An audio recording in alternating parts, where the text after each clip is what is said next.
Hello and good morning everyone.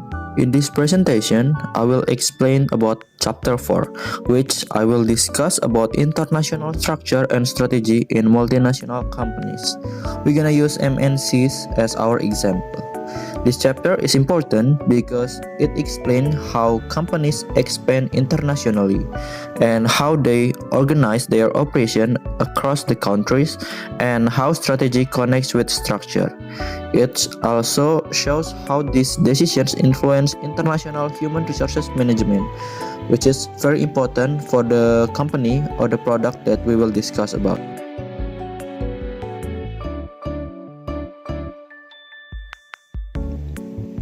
And here are the learning objectives that we're gonna talk about. The first one is define a multinational company like MNC. Next, explain the motivation for internationalization company. Understand the concept of the global firm. Analyze strategy and structure in MNCs. And lastly is examine key influence on MNC strategy. From the learning objective, we're gonna talk about the main purpose of this chapter. This chapter is to help us understand what is a multinational company and why companies expand internationally. It will also explain how the MNC organize their structure and strategy when they operate in many countries or internationalization. This chapter connects international strategy with human resources management practice.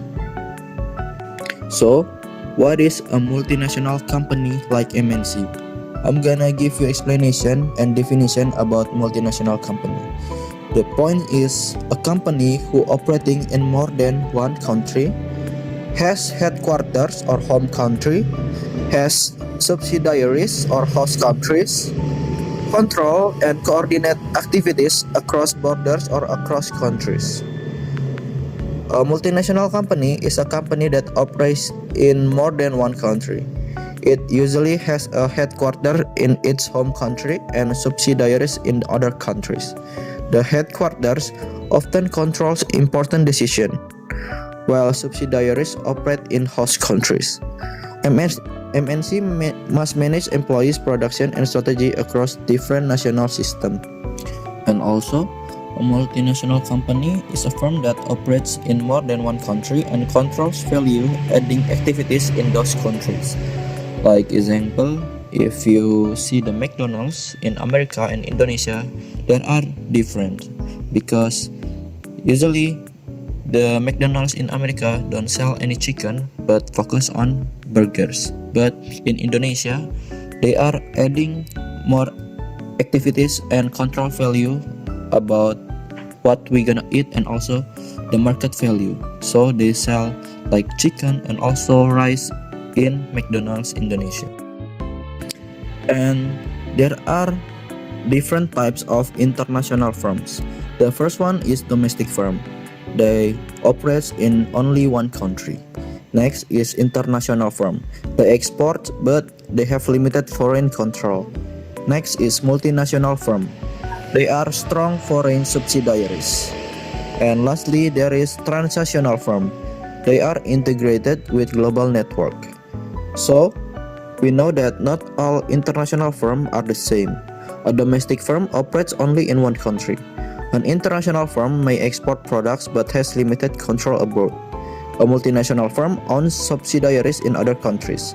And a transnational firm goes further by creating an integrated global network where knowledge and resources flow in multiple directions, not only from headquarters to subsidiaries. And next, we're gonna talk about the motivation for internationalization. So there are several reasons why companies want to go internationalization their company. There is market seeking, resource seeking, efficiency seeking, and strategic asset seeking. Companies want to go international for several reasons. The first one is market seeking means they want to enter new countries to increase their sales. And resource seeking means accessing natural resources or they want to access cheaper labor in other countries. And efficiency seeking focus on lowering production costs by locating activities in cost efficient countries like Vietnam, they're gonna set the efficient cost for the company. And lastly, there is strategic asset seeking involve acquiring technology, knowledge, or brand advantage. This motivation influence how firms design their structure. Next is the growth of the global firm. There are several reasons as the start of the global firm. The first one is expansion since 1980s and growth of FDI, global supply chains, and increased competition. Since the 1980s, globalization has increased rapidly. Foreign direct investment has grown significantly. Companies now organize production through global supply chains, where different stages of production happen in different countries. This will create intense global competition and requires more market value in the international strategies. Strategy and structure relationship. Strategy refers to long-term goals and how a firm competes. Structure refers to how tasks, responsibility, and authority are organized. The classic management principle says that structure follows strategy, and this means if a company wants to change its international strategy, it must also change in its organizational structure to support the strategy. And we're gonna talk about types of international strategies. There are 4 types of international strategy. The first one is international strategy. Second one is multi-domestic strategy. The third is global strategy, and the last one is transnational strategy. So I'm gonna explain about the international strategy first. This means limited adaptation with knowledge flowing mainly from headquarters to subsidiaries. The next one is a multi-domestic strategy. This will emphasize local responsiveness and allowing subsidiaries and high autonomy. And a global strategy, it is a strategy that emphasizes strong central control and standardization. And lastly, there is a transnational strategy. They are attempts to combine global efficiency with local responsiveness. And it is the organizational structure in MNC. MNC using different structures.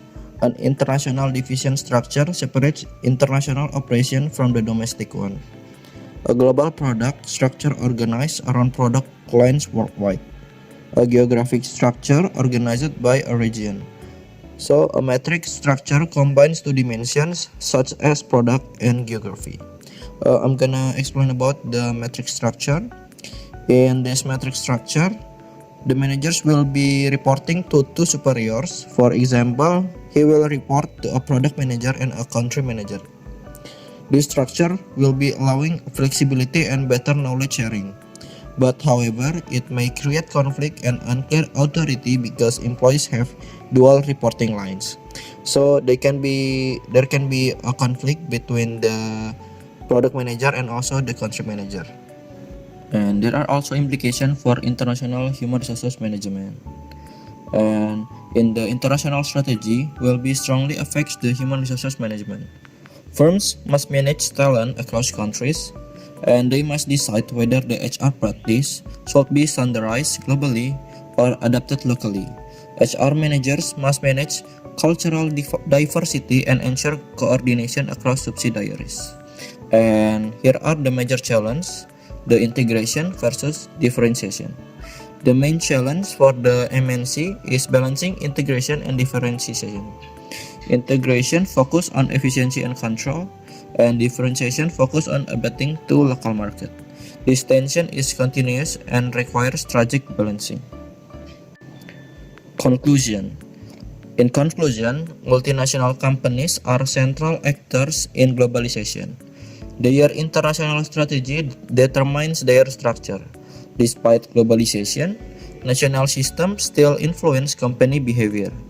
Human resources management plays a strategic role and really important role in supporting global coordination and managing international working forces.